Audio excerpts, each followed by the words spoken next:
औज़ु बिल्लाहि मिनश शैतानिर रजीम, बिस्मिल्लाहिर रहमानिर रहीम। इन्नल्लज़ीना कफ़रू, बेशक वो लोग जिन्होंने कुफर इख्तियार किया, सवाउन अलैहिम, उनके लिए तो बराबर है, अअंज़रतहुम, कि आप सल्लल्लाहु अलैहि वसल्लम उनको आखिरत का डर सुनाएं, अम लम तुनज़िरहुम ला युमिनून, या आप सल्लल्लाहु अलैहि वसल्लम उन्हें आखिरत का डर ना सुनाएं, उनके लिए बराबर है, ला युमिनून, वो ईमान नहीं लेकर आएंगे। अच्छा, इसका ये मतलब नहीं है कि जो काफिर है उसको आपने तबलीग नहीं करनी है। तो ये किताब हिदायत पूरी इंसानियत के लिए, हुदल लिन्नास व बय्यिनातिम मिनल हुदा वल फुरकान, इसमें अप्लाइड है। इन्नल्लज़ीना कफ़रू, बेशक वो लोग जिन्होंने कुफर इख्तियार किया है, जानबूझ की आंखें बंद की हुई हैं, जिसको डॉक्टर इसरार साहब रहिमहुल्लाह ताला बड़ी प्यारी बात करते थे कि जो शख्स सोया हुआ है उसको तो आप जगा सकते हैं, और जो आंखें बंद करके लेटा हुआ है उसको कोई नहीं उठा सकता, क्योंकि वो पहले ही जाग रहा है, जागना चाहता नहीं है। ला युमिनून, वो ईमान लाने वाले नहीं है। वही बात जो मैंने कही थी कि सोते को जगाया जा सकता है, जागते को कैसे जगाए। तो ऐसा शख्स जिसके ऊपर हक और बातिल वाज़े हो चुका हो, उसके बावजूद वो जानबूझ के कुफर की रविश इख्तियार करे, उसके लिए कुरान में कोई हिदायत नहीं है। ये बड़ा खतरनाक मामला है। तो इससे मुराद वो काफिर हैं कि जो हक जानने के बावजूद जानबूझ के अपनी कबीले की हिमायत के अंदर, अपनी नस्ली तासुब के अंदर, या जेलसी फैक्टर की वजह से, जिस तरह यहूदी थे, नबी सल्लल्लाहु अलैहि वसल्लम को मानने से इनकार कर दिया, वो सब के सब इस कैटेगरी में फॉल करते हैं। उनके लिए अब आप उनको तबलीग करें ना करें, उनके लिए बराबर है, वो ईमान नहीं लेकर आएंगे। खतमल्लाहु अला कुलूबिहिम, अल्लाह ने उनके दिलों पर मोहर लगा दी, सील कर दिया, यानी सील हो गई, अब कोई चीज उसके अंदर दाखिल नहीं हो सकती। वाला समइहिम, और उनके कानों पर भी, वाला अबसारिहिम, और उनकी आंखों पर भी, गिशावतुन, पर्दा पड़ चुका है, वलहुम अज़ाबुन अज़ीम, और उनके लिए बहुत बड़ा अजाब तैयार कर रखा है अल्लाह ने। वलियाज़ु बिल्लाहि ताला, अल्लाहुम्मा अजिरना मिनन नार, अल्लाहुम्मा अजिरना मिनन नार, अल्लाहुम्मा अजिरना मिनन नार। अच्छा, कुरान का तालिब इल्म जब इस तरह की आयत पढ़ता है ना, तो वो परेशान हो जाता है कि भाई कुरान तो बहुत स्ट्रेट फॉरवर्ड है, और आप देख रहे हैं कि अल्लाह ताला के मिजाज में वो चीज़ें नहीं हैं जो आपको मीठे मीठे वाइज़ीन बताते हैं। इसलिए मैं कहता हूँ किताबों का खुदा और है और बाबों का खुदा और। कुरान बहुत स्ट्रेट फॉरवर्ड है, क्योंकि ये कलाम करने वाला कौन है? अल्लाह, बेपरवाह है, और वो इसी पैशन के साथ बात करेगा तो आप भी अल्लाह को सीरियस लेंगे ना। और अगर आपको ये कहानी कराई जाएगी, खैर है, जैसे एक नानी माँ होती है, एक दादी माँ होती है, तो अल्लाह ताला तो नानी और दादी से भी बढ़ के रहम करने वाला है। ये कहानी, ये किस आयत में, किस हदीस में लिखी हुई है ये बात? और मैं इसको फिर एंटी वैनम इल्ज़ामी जवाब के तौर पे, फकी के तौर पे कहता हूँ कि अगर ये नानी दादी और माँ के साथ आप अल्लाह को तशबीह दे रहे हैं उसकी मोहब्बत को, तो क्या ये नानी दादी और माँ वाली मोहब्बत अल्लाह ताला की अबू जहल और फिरौन के साथ भी है? तो सारे कहेंगे नहीं। तो जो कलमा पढ़ के अल्लाह के नाफरमान और बागी है उनके साथ भी है? नहीं। जो अल्लाह की तरफ रुजू ले आए उनके लिए, पूरे कुरान में एक आयत भी ऐसी नहीं है कि जो अल्लाह का बागी हो, रुजू न लाने वाला हो, अल्लाह कहता हूं मैं उसको माफ करने वाला हूं। हमेशा यह है कि जो तौबा कर ले, अपनी इस्लाह कर ले, रुजू ले आए।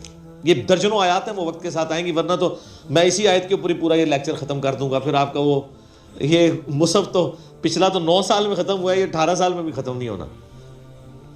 लेकिन जनरल मैं बात जरूर करूंगा ताकि आपको एक कॉन्सेप्ट क्लियर हो कि जो बातें बताई गई हैं बिल्कुल नॉनसेंस बातें हैं, इस तरह का कोई कॉन्सेप्ट नहीं है इस्लाम के अंदर। एक मेरा यूट्यूब पे क्लिप भी है, अल्लाह की रहमत से धोखा, वो आप क्लिप देखें, मैंने उसमें क्रॉस रेफरेंस के तौर पे कई आयात पेश की हैं कि ये आपको बिल्कुल कहानी कराई गई है।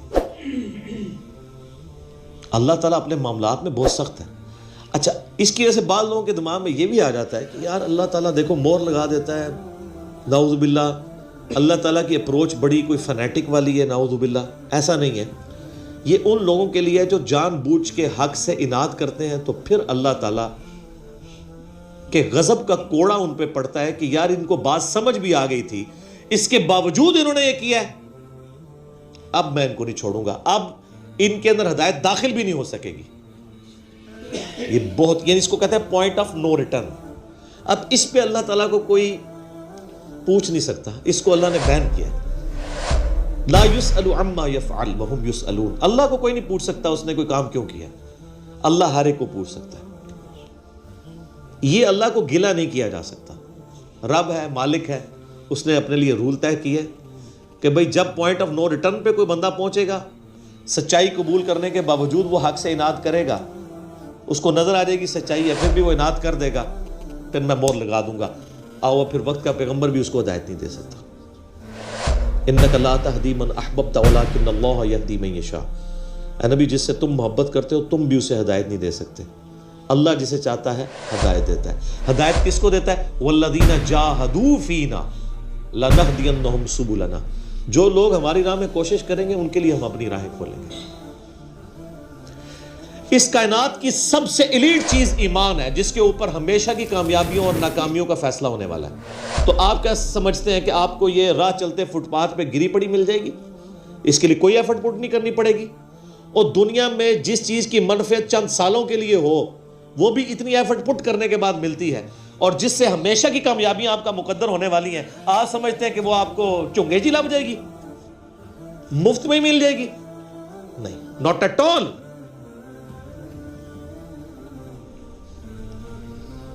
मेरी वाइफ ने जब पहली दफा कुरान पढ़ा ना, शादी के बाद मैंने उसको एक कुरान क्लास होती थी रमज़ान शरीफ में, तो मैंने कहा मैं बच्चे वगैरह मैं देखूंगा, तुम ना सिर्फ एक दफ़ा कुरान पढ़ लो ताकि तुम्हें पता चले कुरान में लिखा क्या हुआ है। कुरान आप अकेले बैठ के तो ज़ाहिर है उस तरह नहीं है, अब एक माहौल होता है, एक डेकोरम है, क्लास है, जिस तरह यहाँ लोग बैठे। तो रमज़ान में पूरा कुरान उसने मुकम्मल किया ना, तो मैंने उससे पूछा तुमने क्या यानी इससे हासिल किया? उसने कहा जी अल्लाह बहुत सख्त है, और जिस खुदा का तारुफ हमें हमारे माँ बाप और ये माशरा करवाता है वो खुदा नहीं है जो कुरान में है। अल्लाह तो अपने मामलात में बहुत सख्त है। ये किताब इंजार है, तबशीर और बिशारत उनके लिए जो बात मानते हैं, जो नहीं मानते हैं उनके लिए अजाब का कोड़ा है ये किताब।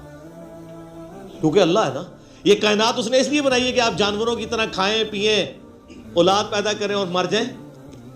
इंसान को उसने अपने लिए पैदा किया, पूरी कायनात इंसान के लिए और इंसान को अपने लिए। वमा खलक़तुल जिन्ना वल इंसा इल्ला लियअबुदून। अच्छा, ये जो बात है ना, ख़तम अल्लाहु अला क़ुलूबिहिम व अला समइहिम व अला अबसारिहिम, मोहर लगा दी उनके दिलों पर, कानों पर, आंखों पर, पर्दा डाल दिया, अब अजाब ही उनको आएगा। ये आपने अगर बात समझनी है ना, तो आप पारा नंबर 7 के आखिरी सफ़े पे आ जाए। सूरतुल अनाम में आयत नंबर है 110, 7वें पारे की आखिरी आयत, आपके ये ब्लू वाले कुरान में 142 नंबर पेज की आखिरी आयत 110 नंबर। वनुक़ल्लिबु अफ़इदतहुम व अबसारुहुम, हम फेर देते हैं उनके दिलों को और उनकी आंखों को, अकल और उनकी आंखों को, कि वो हक बात कबूल ना करें। हक से अल्लाह फरमाता है कि मैं उनको हक से अंधा कर देता हूं। कमा लम युमिनु बिही अव्वला मर्रा, जिस तरह के इन्होंने भी तो पहली दफा जब इनके ऊपर हक खुला था, इन्होंने ईमान लाने से रूगर्दानी की थी ना, अब ये चाहेंगे भी ना तो मैं इनको इस्लाम की तरफ नहीं आने दूंगा। वनज़रुहुम फी तुग़यानिहिम यामहून, और मैं इनको छोड़ दूंगा अपनी सरकशी में भटकते फिरे।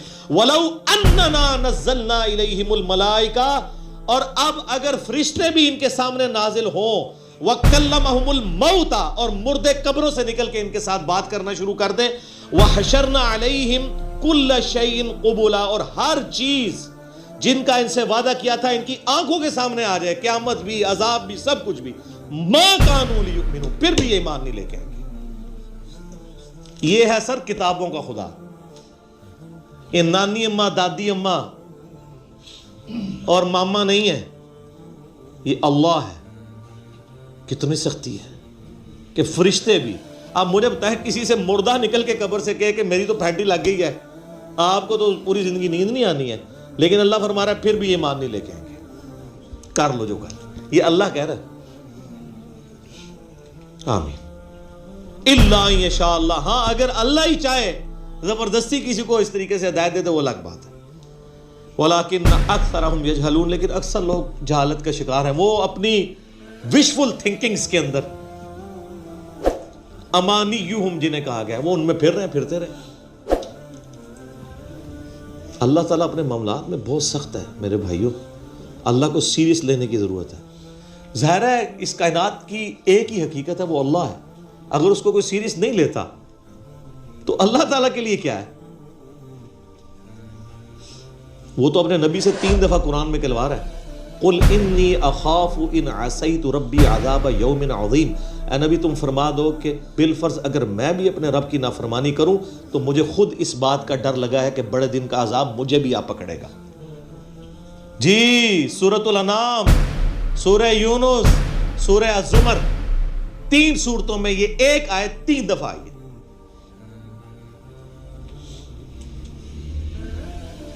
आप मुझे बताएं, जो आपको कहते हैं जनाब हम बख्शवा लेंगे, हम अपने मुरीदों को ले जाएंगे, और तो खंगन नहीं देना किसी ने होते। तो ये इसलिए कि ना इन्होंने खुद कुरान पढ़ा हुआ है और ना आपको पढ़ने देंगे, वरना आपका दिमाग खुल जाएगा। ओ जी गॉड इज ऑल लविंग, ये क्रिश्चियंस ने भी एक धोखा दिया है ना, गॉड इज ऑल लविंग। तो मैंने उनको भी फकी दी थी कि अगर गॉड इज ऑल लविंग है और वो ऑल लविंग का कॉन्सेप्ट फिर सूफिया के हाँ इधर मुसलमानों में भी दाखिल हुआ, ओ जी अल्लाह को हमारी नमाजें चाहिए। और सर अल्लाह ने कब कहा मुझे तुम्हारी नमाजें चाहिए? अल्लाह कहता है तुम्हें तुम्हारे लिए नमाजें चाहिए, अल्लाह के लिए नहीं, अपने लिए। God is all loving, oh all loving उसके लिए है जो उसका बंदा बन जाएगा, बागी के लिए नहीं। तो फिर मैंने इनको दुनियावी तौर पे एक इल्जामी जवाब, एंटी वैनम फकी दी है कि बताओ तुम्हारे दुश्मन की भी बीवी हो अगर कोई और उसके छोटे छोटे 4 बच्चे हों, क्या तुम अपने दुश्मन के लिए ख्वाहिश रखोगे कि उसकी बीवी छोटे छोटे 4 बच्चे छोड़ के मर जाए और उसके बच्चे सौतेली माँ के हाथों पिटते रहे, उनके मेंटल मॉडल्स तक बदल जाएं? सारे कहेंगे नहीं नहीं जी, क्यों नहीं, दिल पसीजता है। अच्छा आपका दिल पसीजता है और आपने हमें ये कहानी कराई है कि अल्लाह ताला माँ से इतने गुना और दादी से इतने गुना और नानी से इतने गुना मोहब्बत करता है, तो वो अल्लाह रोजाना हजारों ऐसी औरतों को मौत क्यों देता है जिनके 4 छोटे छोटे बच्चे होते हैं?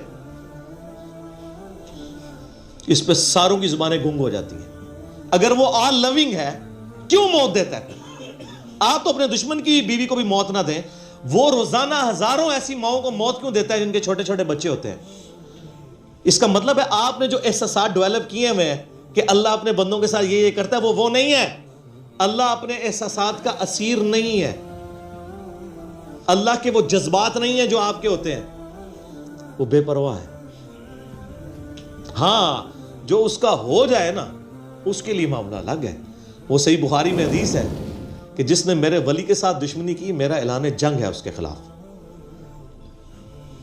और इंसान मेरा कुर्ब नहीं हासिल करता मगर फ़राइज़ के ज़रिए और नवाफिल पे इस्तकामत के ज़रिए इस लेवल पे पहुंच जाता है कि मैं उसके हाथ बन जाता हूँ जिससे वो पकड़ता है, मैं उसके कान बन जाता हूँ जिससे वो सुनता है, मैं उसकी आंखें बन जाता हूँ जिससे वो देखता है, मैं उसके पाँव बन जाता हूँ जिससे वो चलता है। अच्छा इधर ही हदीस रोक देते हैं सूफिया और वो कहते हैं नहीं वो खुद ही खुदा बन गया, ऐथू हथ पाएगा इंज हो जाएगा। वो आगे पढ़ो क्या लिखा हुआ है, वो जब अपने दुश्मन के अगेंस्ट मुझसे पनाह तलब करता है मैं उसे पनाह अता करता हूँ। अगर वो अल्लाह ही से पनाह तलब कर रहा है तो वो फिर हाथ मारने जोगा तो ना, ये हाथ बन जाता हूँ, पाँव बन जाता हूँ, कान बन जाता हूँ, इससे मुराद ये कि उसका ओढ़ना बिछोना फिर मैं ही बन जाता हूँ। कुल इन्ना सलाती व नुसुकी व महयाया व ममाती लिल्लाहि रब्बिल आलमीन। नबी तुम फरमा दो बेशक मेरी नमाज, मेरी कुर्बानी, मेरा जीना, मेरा मरना सब अल्लाह के लिए। ओढ़ना बिछोना अल्लाह बन जाता है। उस हदीस के आगे अल्फाज हैं, अल्लाह तआला फरमाता है मुझे कभी किसी मामले में हिचकिचाहट नहीं होती सवाए एक मामले के कि जब मुझे अपने किसी मोमिन बंदे को मौत देनी पड़ती है। अल्लाह कहता है मैं भी इस पर रिलेक्टेड होता हूँ। क्यों? मेरा बंदा मौत को नापसंद करता है। ज़ाहिर है मौत तो किसी को भी पसंद नहीं है, इंसान जिंदा रहना चाहता है और ये अल्लाह ने इंसान की क्वालिटी रखी है कि उसे जिंदा रहने की ख्वाहिश है। इसीलिए औलिया अल्लाह भी जब खिताब कर रहे हो ना वहां पे स्पीकर फट जाए तो वो भी यूं कर जाते हैं, ला खौफुन अलैहिम वला हुम यहज़नून। क्यों करते हैं? ये नेचुरल अल्लाह ने रखा हुआ है। किसी औलिया अल्लाह को कहना ये सामने ये भट्ट साहब के पास जो बंदूक बड़ी खतरनाक सी इन्होंने तानी भी है, किसी औलिया अल्लाह को कहना पढ़ ले कलमा में चलान लगाओ तो आप देख लें उसकी क्या हालत होगी। ये अल्लाह ने नेचुरल रखा हुआ है। मौत तो अल्लाह फरमाता है कि मैं भी रिलेक्टेड होता हूँ, वो अपनी मौत को नापसंद कर रहा होता है और मैं उसे मौत दे के अपने पास लाना चाहता हूँ। फिर क्या होता है, फिर तो वो कुरान पाक में सूरह आमीन में सजदा में आया ना कि ऐसे लोगों के फरिश्ते नाजिल होते हैं, उनको बिशारत देते हैं मौत के वक्त। और फिर सुन नबी दाऊद में, सुन निसाई में बड़ी डिटेल्ड अहादीस हैं कि जब ईमान वाले की मौत का वक्त करीब आता है तो बाकायदा उसको अमादा किया जाता है कि वो खुद कह के मैं मरना है। वो जब सब कुछ देखता है वो कहता है ठीक है जी जान दो, पहले नहीं कहता जान दो। बड़ा मुश्किल काम है। पहले कहना कि जान दो तो हजरत मूसा अलैहिस्सलाम थप्पड़ क्यों मारते हैं इजराइल को, मेरा वो भी क्लिप चढ़ा है ना बुखारी मुस्लिम में हदीस है। तो ये बहुत सेंसिटिव इशू है। अल्लाह ताला के बारे में आप अपने दिमाग खोल लें। ये आप वो किताब खोल रहे हैं जो बाबों की लिखी हुई नहीं है किताब, ये अल्लाह की नाजिल करदा किताब है। इसको इसी तरीके से समझना है। शुरू में ही आपका कांटा निकल जाएगा तो आपको आगे कुरान समझना आसान होगा। अल्लाह के मिजाज को समझना है आपने, और ये दिमाग में बात तय कर लेनी है कि बाबों का खुदा और है और किताबों का खुदा और। ये आप जो पढ़ रहे हैं ना, ये वो खुदा है जिसका तारुफ मोहम्मद रसूलुल्लाह सल्लल्लाहु अलैहि वसल्लम ने आपको करवाया। ये वो खुदा है जिसका तारुफ पैगंबरों ने करवाया और पैगंबरों ने उन किताबों के जरिए करवाया जो अल्लाह ने उन पर नाजिल की थी। ये मौलाना रूम के मसनवी शरीफ वाला खुदा नहीं है, ये कुरान शरीफ वाला खुदा है। ठीक है, वो कहते हैं वो मसनवी मौलाना रूम जो है वो फारसी का कुरान है। अस्तगफिरुल्लाह तुबली, एडियां कहानियां, एडे झूठ, इतनी अंबिया की गुस्ताखाना वाकयात उसके अंदर हैं और उसको कहते हैं फारसी का कुरान है। सर फारसी का कुरान वही होगा जो कुरान का तर्जुमा फारसी में शाह वलीउल्लाह देलवी ने किया हुआ है। ठीक है, बाकी वो कहानियां लिखता रहे, वो कुरान नहीं बनता। तो ये सारी मैंने गुफ्तगू शुरू में ही कांटा निकाल दिया। वमिनन नासी मन यक़ूलु आमन्ना, लो जी अब मुनाफिकीन का, यानी अक्सर मुसलमानों का जो अमलन मुनाफिक हो चुके हैं, वलियाज़ु बिल्लाहि ताला। अल्लाहुम्मा इन्नी आऊज़ु बिका मिनन निफाक, आमीन। व मिनन नासी मन यक़ूलु आमन्ना, और लोगों में ऐसे भी लोग हैं जो कहते हैं हम ईमान लाए बिल्लाहि व बिल यौमिल आखिर, अल्लाह पर भी ईमान लाए और आखिरत के दिन पर भी। व मा हुम बिमुमिनीन, लेकिन वो मोमिन नहीं है। ईमान ले भी आए, मोमिन नहीं है। सर कितना जाहो जलाल है, इंसान परेशान नहीं हो जाता। पहले अल्लाह ताला कह रहा है कि जो कुफर किए हुए हैं उनको समझाओ, तब भी ईमान नहीं लेके आएंगे, मोहरें लगेंगे। अब जो बेचारे ईमान ला रहे हैं उनके बारे में अल्लाह कह रहा है ईमान नहीं लाए। क्या हो गया? युखादिऊन अल्लाह वल्लज़ीना आमनू, ये तो फ्रेब देना चाहते हैं अल्लाह को भी और ईमान वालों को भी। यानी ऊपर से कलमा पड़े हुए हैं दब के। ये स्पेसिफिकली यहूदी उलमा और उनके फॉलोअर्स के बारे में था। इस्लाम के रौब की वजह से दब गए। आपको पता है ना, औस और खजरज ये दो कबीले थे मुशरिकीन अरब के मदीना शरीफ में जो आबाद थे, और दोनों के सरदार मुसलमान हो गए थे। औस के सरदार थे सैयदना साद इब्न मुआज रदियल्लाहु ताला अन्हु, और खजरज के सरदार थे सैयदना साद इब्न उबादा रदियल्लाहु ताला अन्हु। तो उसकी वजह से इनके पूरे पूरे कबीले मुसलमान हो गए। अच्छा, ये इल्मी तौर पे तो इतने साउंड नहीं थे, उम्मी थे, अनपढ़ थे, लेकिन जंगजू बहुत थे। और दूसरी तरफ यहूदी बुज़दिल थे लेकिन इल्म वाले थे। इनकी आपस में इस्लाम से पहले जंगें होती थी। जब कभी औस और खजरज से ये मार खाते थे, क्योंकि वो तो जंगजू लोग थे, तो यहूदी कहते थे अब तो तुम हमें मारते हो, लेकिन जब वो आखिरी पैगंबर आएंगे ना उनके साथ मिल के, ये भी जिक्र आ जाएगा सूरतुल अनाम में, इसी सूरह अल बकरा में 89 नंबर आयत में। तो जब वो पैगंबर आएंगे ना तो फिर हम उनके साथ मिल के जिहाद करेंगे, फिर हम पूरी दुनिया के ऊपर अल्लाह का डंका बजाएंगे। आज तो तुम मुशरिकीन हम पे गालिब आते हो ना, लेकिन एक दिन आएगा कि हम तुम पे गलबा पाएंगे। ये वो धमकी यहूदी लगाया करते थे औस और खजरज को। लेकिन अल्लाह करना देखे सर, जब वो आखिरी पैगंबर आए तो सबसे पहले कुफर किया उन्हीं यहूदियों ने जो तड़ी लगाया करते थे। और सबसे पहले ईमान उन्हीं औस और खजरज ने कबूल कर लिया जिनको वो तड़ी लगाया करते थे। औस और खजरज जब हज के लिए पहुंचे ना, तो उनमें से कुछ लोग ने ऑब्जर्व किया, उनका यार ये वही पैगंबर लगते हैं जिनके बारे में हमें तड़ी लगाई जाती थी, इससे पहले कि यहूदी ईमान ले आए तुम ही इन पर ईमान ले आओ। और अल्लाह ने उन्हें दुनिया का इमाम बना दिया और वो वहीं के वहीं पड़े रह गए। इसका मतलब है कि अगर आपके पास इल्म भी है, नॉलेज भी है, लेकिन आप हट धर्म है, आपके अंदर वक्त का पैगंबर भी आ जाए, आपको कोई फायदा नहीं होना। और अगर आप चिट्टे अनपढ़ हैं, जाहिल हैं, लेकिन हक कबूल करने का मादा मौजूद है, तो सर आज भी आपके लिए हिदायत लिखी हुई है। तो औस और खजरज ने इस्लाम कबूल कर लिया, लेकिन नबी इस्लाम की जो हिजरत मदीना से जस्ट पहले औस और खजरज एक यहूदी अब्दुल्ला इब्न उबई के ऊपर मुत्तफिक हो चुके हुए थे कि इसको हमने मदीने का सरदार बनाना है। लेकिन अल्लाह की करनी हुई कि वो दो जहां का सरदार हिजरत करके मदीना शरीफ आ गया सल्लल्लाहु अलैहि वसल्लम। तो जाहिर है वो पैगंबर भी थे, पॉलिटिकल लीडर भी थे और दीनी लीडर भी थे। तो अब्दुल्ला इब्न उबई को किसने फिर पूछना था? तो इसलिए इसके दिल में ये कलक था। तो इसने फिर इसका हाल यही सोचा कि अब चूंकि मुनाफिक बुज़दिल होता है, मुनाफिक की पहली निशानी बुज़दिल होना है। बुज़दिल होता है जब भी तो वो हक बात कबूल नहीं करता, दोनों पार्टियों को खुश रखता है। नफक अरबी में कहते हैं सुरुंग को। सुरुंग के दो हिस्से होते हैं ना, दोनों तरफ निकले हुए होते हैं। यानी इधर जब जाएगा तो काफरों को खुश करेगा, असी तोड़े नाल हाँ जी। मुसलमानों के पास जाएगा तो मुसलमानों को खुश करेगा। क्यों? कि भाई अगर वो एक पार्टी के साथ लगेगा ना, तो दूसरी पार्टी के साथ जब जंग होगी या झगड़ा होगा तो उसकी भी लाइफ स्टेक पे लगेगी। तो वो तो होता है अपनी लाइफ बचाने वाला, इसलिए फिर मुनाफिकत इख्तियार कर लेता है कि जिस पार्टी का पल्ला भारी होगा मैं उसके साथ अटैच हो जाऊंगा। तो दोनों के साथ अपनी यारियां लगा के रखी होती है। जैसे यहाँ पे भी हमारे कई बड़ों ने बाहर यारियां लगाई होती हैं, जब इधर पिटते हैं तो फौरन जनाब रिटायर होने की देर है तो टिकट कटा के बाहर, आप इधर देखते रहे।